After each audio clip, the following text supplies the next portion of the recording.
make a hoodie for my son out of this adorable fabric I found at the Sewing Expo a few weeks ago in Atlanta. The stand I bought this from was Jubilant fabric. You should check her out. All they had was 1 yard and 2/3 of this fabric, and the pattern that I'm going to be using today calls for 2.5 yards of fabric. So let's see if we can make this work.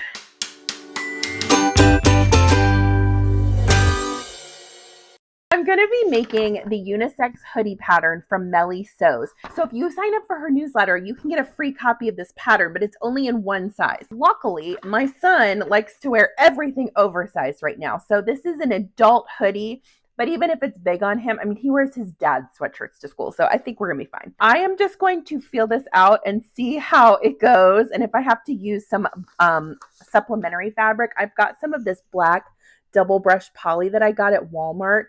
2 yards for $3. Guys, if you can still get pre-cuts at your Walmart and you find just basic blacks and whites and neutrals, grab them because this is perfect for this project and I didn't have to spend any extra money.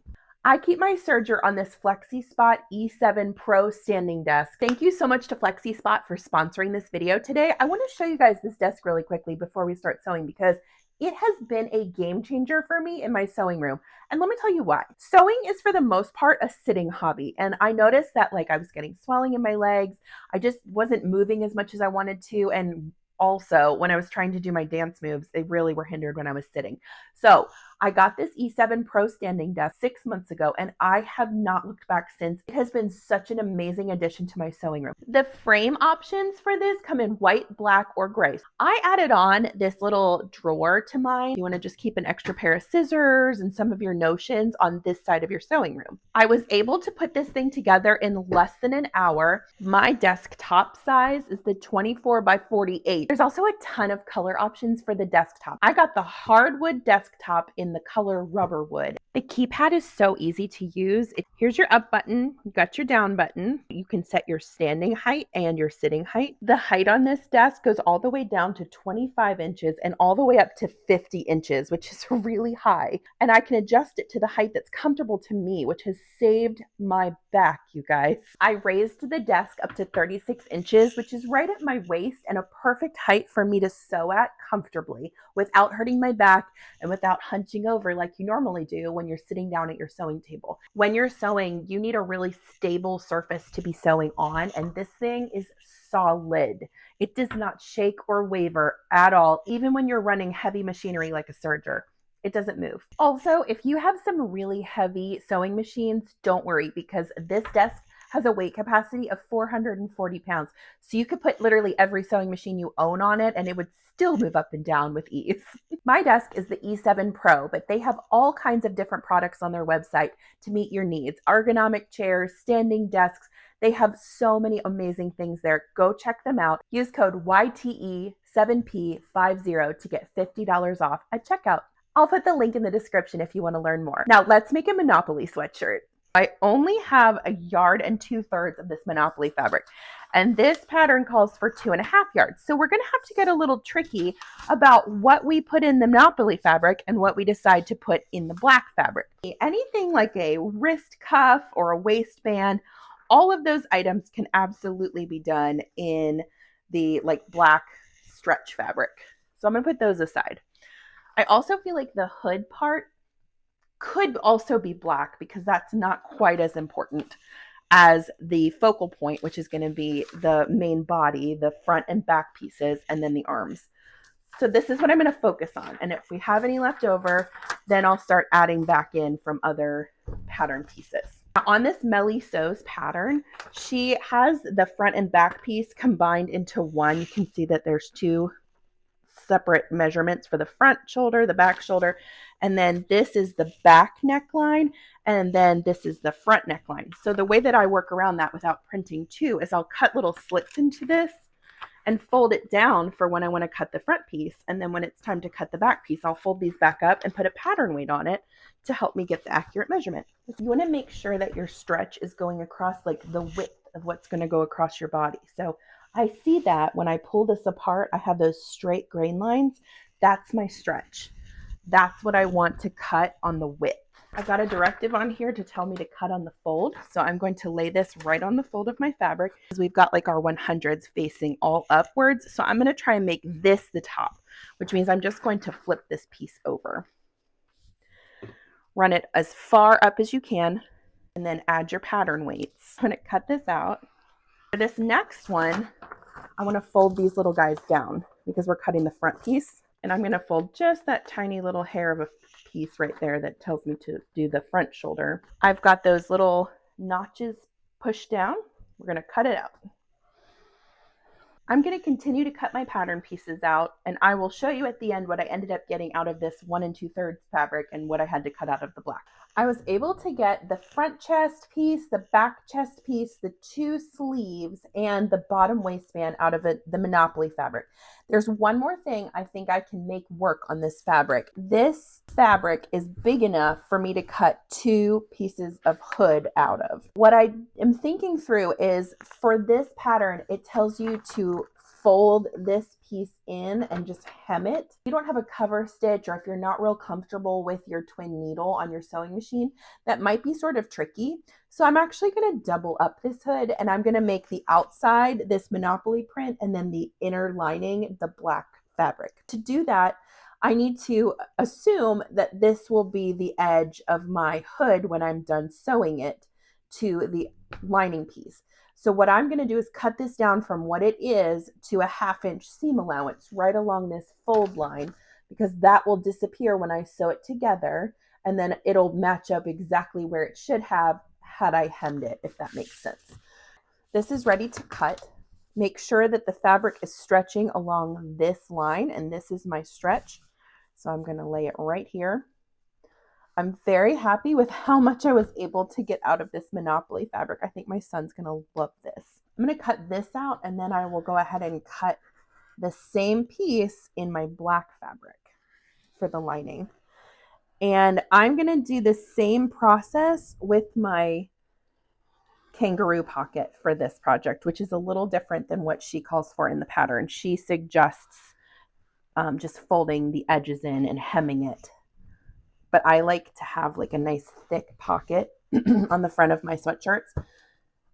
And I think doubling it up will make that really nice. So we have this much left over. And honestly, it's probably enough. This may look like trash to you. This is enough to probably make a raglan shirt for my 4-year-old. So I'm going to save this for sure and see if I can also make a little raglan so he can match his brother, because he loves his brother. Now, his brother may have some feelings about this, but we'll get there later. So what I have left now is I'm going to cut 2 on the fold here. This pattern again calls for 1, but I'm not going to hem mine. I'm going to do a lined version. So I'll show you that in a minute. And then I'm going to cut 2 wristbands out of my black, and then 1 set of hoods out of my black. And I'll meet you back here. The first thing I want to do is connect my kangaroo pocket pieces together.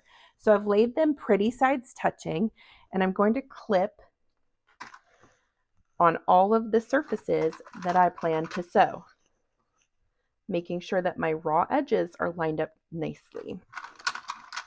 Okay, all the edges except the bottom. My seam allowance for this is 1/2 inch.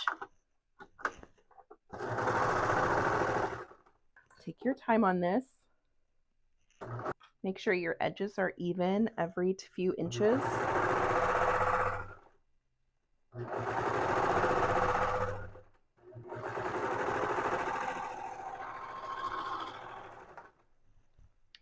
Looking good. I don't shoot from this camera angle very often, so you're seeing my true dirty, nasty, cluttered sewing space. If y'all were looking for polished and precise, you came to the wrong place. This is real people sewing, y'all. I'm trimming all those little tails. I'm not going to worry about trying to reinforce them. We're going to be sewing this pocket down, so I'm not stressed about it. All right, so what you've got now is when you turn it right side out, and you poke your corners out nice and crispy, you've got a beautiful kangaroo pocket that has finished sides. Now, what I would suggest here is going to your ironing board and just lightly pressing out those corners to make sure that everything lays nice and flat. Because for this next step, we are going to use the sewing machine for just a few seconds to attach this to the front of our shirt. And you want that really nice and crispy for that. So I'm going to flatten these out with my iron and I'll meet you at my sewing machine. We are at the sewing machine and I'm going to do a couple quick stitches on this pocket just to make it look nice and crispy and professional. These little swoops right here, which is like where you put your hand in, I want you to sew just a top stitch, maybe 3.5 stitch length and about 1/8 of an inch from the edge of your fabric. And this can just be a regular straight stitch. If you want to use a stretch stitch, you can. If you want to use twin needles or a cover stitch, you can. I am assuming that you don't know how to do any of those things, and I don't want you to feel stressed. A straight stitch is fine. So I want you to grab the front piece of your shirt. Here's my front piece. Now we can take that clip off because now we're going to have a pocket on the front, which will very much make it obvious that it is the front. I want you to find the center of the bottom of your piece and just fold it in half and put a clip there. Now that you have the center, take that pretty pocket that you made, find the center of your pocket, the center bottom of your pocket, that is. Match that up with your clip. Okay. See where this is going. Grab some pins. It's the only time we're going to use pins on this project. And we are going to sew this top part and these two side parts, but we are not sewing in this swoop because you have to get your hands in the pocket. And we're going to do this on the sewing machine. So I've pinned around the pocket. I'm going to start on my bottom edge here, line everything up nice and straight. My toddler, well, I guess he's not a toddler anymore. He's 4, soon to be 5. My kid, oh, that hurts my feelings. My toddler, whenever he says the word straight, he says straight. And it's so cute. He'll say, go straight, go straight. And it almost sounds like he's Australian. And I sometimes wonder if it's because he's been watching Bluey. There's also like, isn't there Uncle Stripe or something? I think that might be where he got it. So he thinks straight is straight. And we think it's the cutest thing ever. I have recorded him so many times on video. And I gotta tell you what, I sometimes question whether all these videos I make are worth it. I don't know why I question that. Of course they're worth it. But the other night, okay, this is actually a really good idea. And I got it from someone on TikTok. They were saying, you know, if your memory is getting full on your phone from like all the pictures and videos, go through one day at a time. So whatever today is, in your search bar in your photos, put in March whatever, and it'll bring up just that day in history's worth of photos and just clean those out. And make it a habit to do that every day so that you're getting rid of, like, you know, when you took a picture of someone's shirt because you thought it was cute, like a recipe that you know you're never going to make, receipts that are no longer valid, you know, just I use my phone as a documentation device more than just for photos. And what they're saying is that'll help clear out your space without overwhelming you, because I have tried to do that, like full on clean out everything in the history of time. And I mean, it is just too overwhelming. So that's just a quick, why was I telling this story? So I was doing that the other day and I got back to like 2017 and 2018 when my two bigs were really little. And then I'm sitting there bawling. It was so precious. And you forget like all the cute ways they talk and how like they say certain things so sweet. So yeah, if you want to cry, but also clean out your phone, there you go. You're welcome. All right, I'm finishing up this one stitch. And then my pocket will be attached, which is wonderful because then it's all smooth sailing from there. See what we got. Would you look at that? Look, you can get your hand in now. Now, of course, it's not attached at the bottom yet, but this is perfect, right? You've got a kangaroo pocket. All right, let's sew this shirt together. We've got our shirt front right here. And we need our shirt back, which is right here. The next step is we're going to lay these pretty sides touching, and I want to sew these shoulder seams. You will find when it comes to garment sewing, a lot of times we're going to start with the shoulder seams. And I've gotten so used to that now that it like feels like a beginning. I'm always like, yay, it's time to sew the shoulder seams. We're getting there. We're getting ready to go. So go ahead and run these through your serger with a 1/2 inch seam allowance. And then we will attach the sleeves. Now listen, do you need a serger to complete this project? No. You can do it with a zigzag stitch or any stretch stitch that you have on your sewing machine.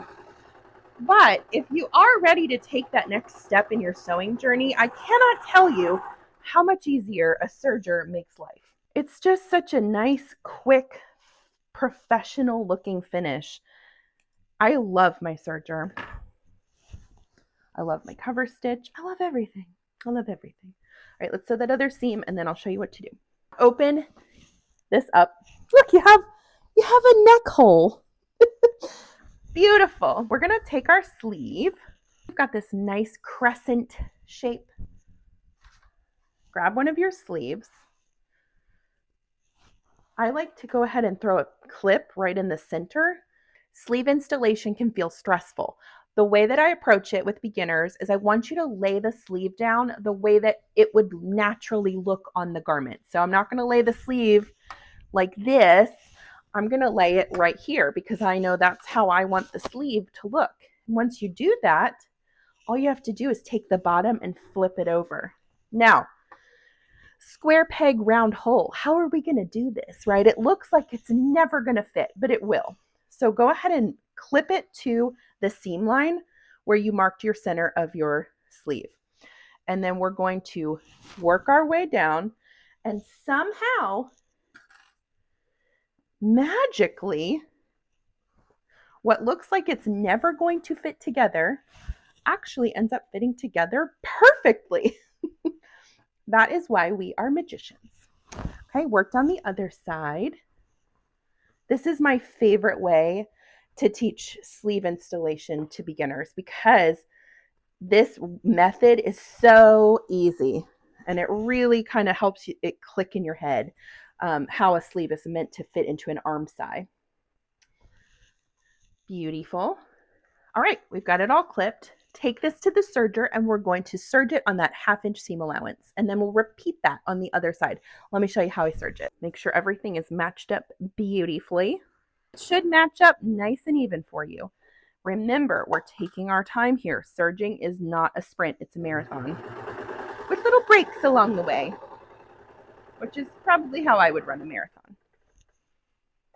Okay, keep going. When you get to this shoulder seam, just hold that little bump of the seam on the arm flat and plow right over it. You should not be stretching your fabric as you're sewing it. Your feed dogs on your serger work just like the feed dogs on your machine. They pull that fabric through at a rate that you preset.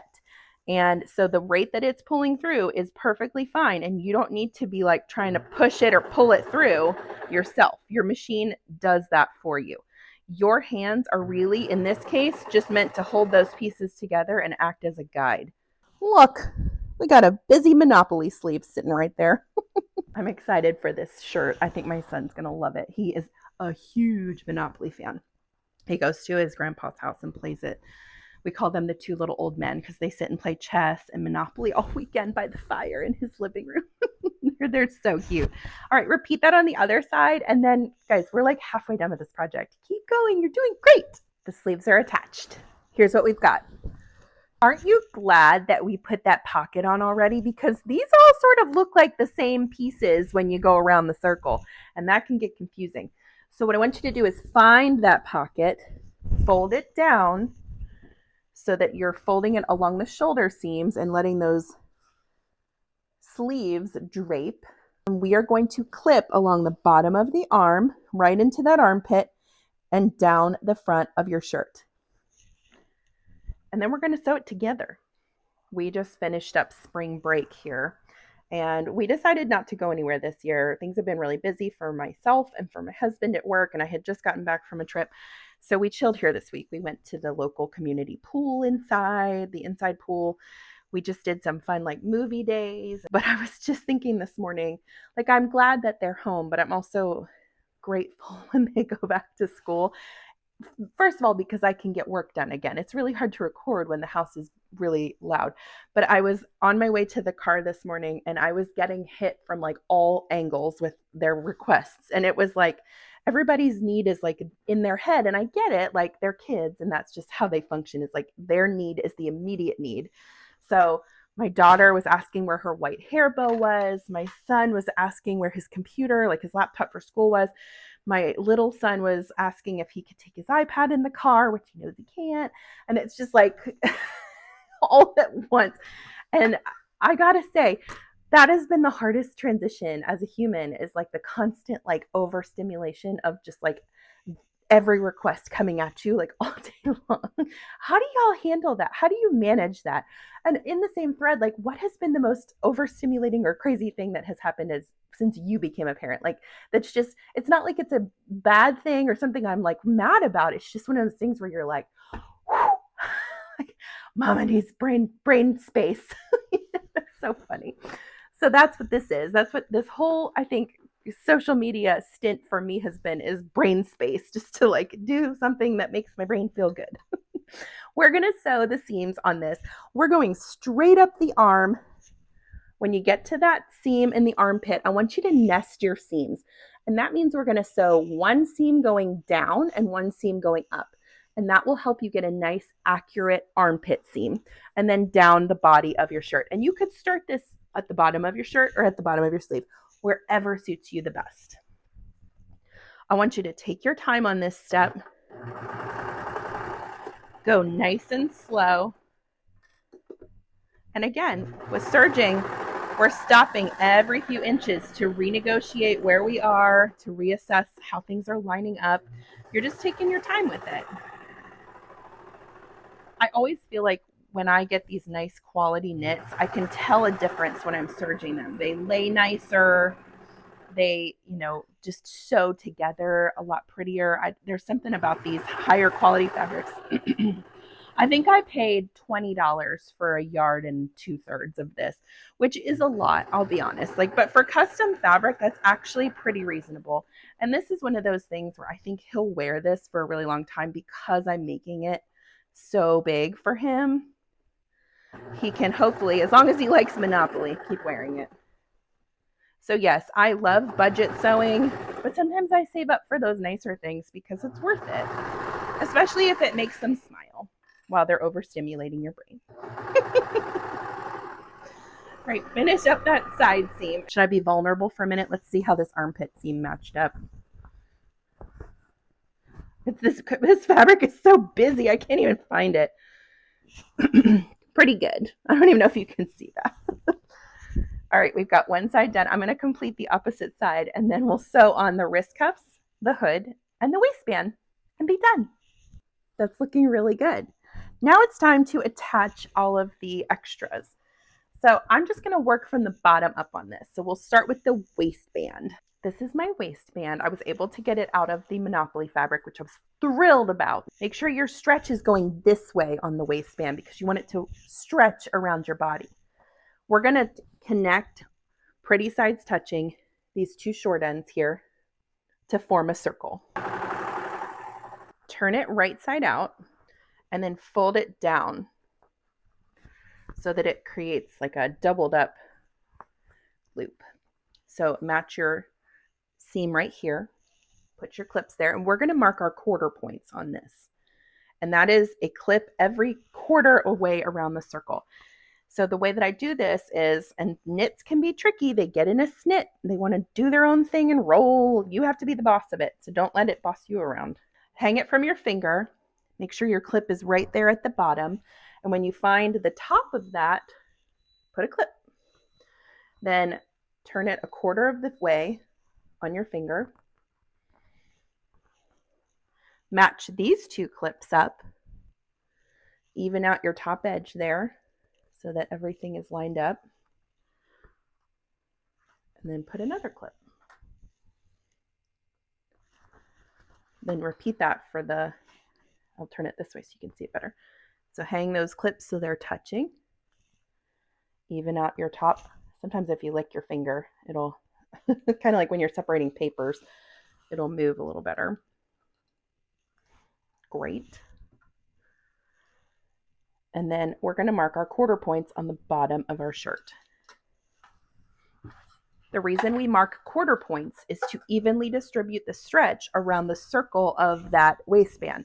We don't want one side to be pulled super tight and the other side to be really loose and wonky, because that will make the fit not work as well. So with this pocket being where it is, make sure that you're grabbing all 3 layers when you find that quarter point. And I don't mark these side seams because those are the obvious quarter points for me. So I'm going to put a clip halfway there in the front and a clip in the back. This seam on the circle, a lot of times people put this in the back just like as a natural, the way you think. I like to put it on the side because then it runs along with the side seam. And a lot of times, you know, your arms are down when you're wearing a sweatshirt. So it has less chance, I think, of being seen. And you can see here that this waistband is not the same size as our shirt. Okay, they are different. And the purpose of that is because we want to stretch this out as we sew it and make it match this bottom of the sweatshirt. Take your circle, put your arms through so that the raw edges are at your wrists and the finished edges around your fingers, and kind of reach in and grab that shirt and pull it up through. You want all your raw edges to be lined up for this step. I'm going to match my side seam, then work your way around. So you see, these do not line up. So we will be stretching this waistband out as we sew it, and that's fine. That's going to give the garment some form and some gathering around the waist, which is normal and pretty. If it was all loosey-goosey, it wouldn't look very nice. Don't skip the quarter points. You will thank me later. Trust me, I've tried to skip them before, way back when I was learning, and I realized very quickly that was a terrible idea. Okay, let's sew this waistband. I like to start at the side seam. I don't really know why. I think because it's like where there's a lot of drama with all these seams lining up. So I like to get that out of the way. I'm not going to say drama is not the right word. There's just a lot going on. Line it up. The most important thing to pay attention to here is that all of your raw edges are lined up properly. And just start doing it, man. Once you get established and your needles are down in the fabric, start to pull your waistband just a little bit so that it matches up with the stretch of your shirt. My serger is handling it like it's nothing. Also make sure that you're pushing this body of your shirt out of the way, because you don't want it to loop up underneath those knives and then get chopped up and you'll get a hole in your shirt. That's a real bummer. I've done that one before too. All right, keep working your way around, and then I will show you how to attach the wrist cuffs. Yay, we made it around the circle. I've got the black fabric for my wrist cuffs. I'm going to lay them pretty sides touching along the stretchy edge and sew that seam together to create a circle. This is essentially just a mini version of what we did with the waistband. Take your circle and open it up so that your raw edges are touching. It should look like a cuff when you do this. Match your raw edges up at the top. Okay, see how that is? Got a seam going right there. And I want you to put the raw edges facing up on your hand and the pretty edges on your fingers. Grab the bottom of your sleeve, and where that seam is, I want you to line the seam up of the cuff you just created. Now, quarter points on a cuff are next to impossible. So if anything, what I would do is just open this up as far as it'll go. Make sure everything's nice and straight. Straight, if you're my son. Nice and straight. Maybe I was meant to be Australian. My accent is clearly so good. And then stretch it out and find that halfway point, and that's good enough. This is an adult shirt, and it's hard to mark the halfway point. Can you imagine when we make infant-sized shirts like this? They're so tiny. It's really just go for it and hope for the best. All right, line that up in your serger. We're sewing just a little bit at a time. Get to that clip, pull it out, resituate everything. Run off your tail. See how I was sewing this direction? I'm going to turn it and just cross over those stitches, maybe by an inch. I'm not cutting the fabric when I do this. I'm running it right along the edge of the knife. And that should hold your stitches in. I've honestly never seen serged edges come unraveled, but it's always good to have the reassurance. Look at that cuff. Ain't she cute? Let's repeat that on the other side, and then we'll sew a hood, and then we'll be done. Yay, we have wrist cuffs. We are almost there. Let's sew the hood up and then be done. If you're doing a lined hood like I am, the first thing you're going to want to do is take your 2 hood pieces for both the outer and the lining, put them pretty sides together, and we're going to sew around this curve, which is like the back of your hood, and do that on both pieces. Like I said, there is nothing wrong with the way that they suggest doing it, which is just to like fold this down and hem it. That's totally fine. I don't like hemming knits, and I'm going to pretend, like I said, that you don't have a lot of comfort with like hemming knit fabrics. With a twin needle or a cover stitch machine, you just never know. So this lined version removes the having to do anything with hemming. We've got that seam on the lining. I want you to take the lining and turn it right side out. Put your hand in here. Then find the top of your hood and match that seam pretty side to pretty side. And clip it. Then clip it all the way down. What we're attaching in this step and sewing together is the front part of your hood that will frame your face. You've still got your bottom edge raw and ready to be attached to the shirt when that time comes. Okay? Sew this entire swoop.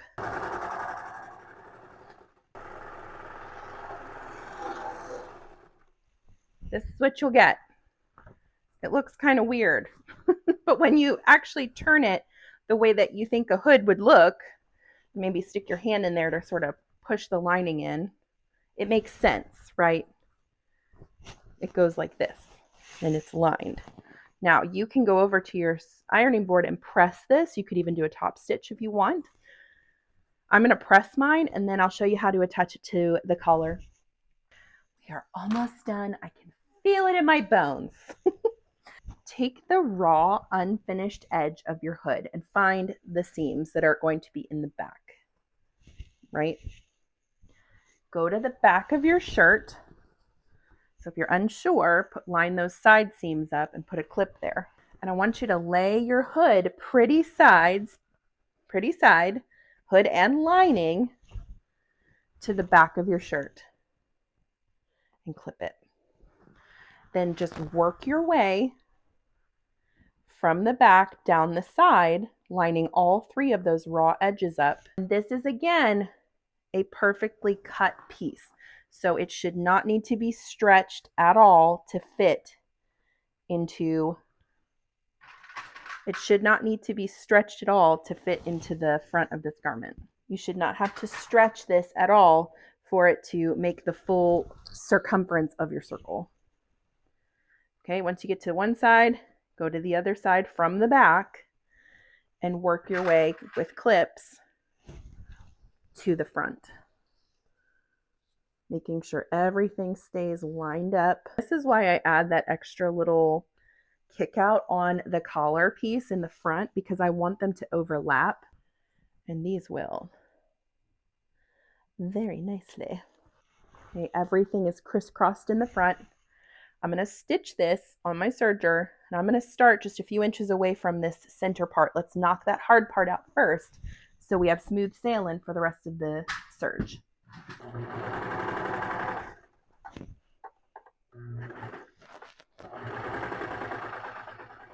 I want you to take your time on that crisscross in the front. Make sure you're sewing through all of your fabrics. I wouldn't pull this middle clip out until you get really close to it.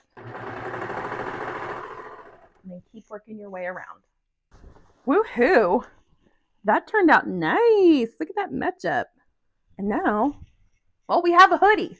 You made a shirt. That's it, y'all. That's all that it takes to make your very own hoodie. That was not hard, was it? And you did 99% of this on the serger. Other than those couple little stitches we did on the kangaroo pocket. And hey, if you don't even want to deal with that, you can leave the kangaroo pocket part off. I love my sweatshirt, and I love you guys. Thanks so much for following along today. I'm Chelsea with She Sews Seams. Make sure you like and subscribe to keep up to date with all of my upcoming content, and I will see you next time.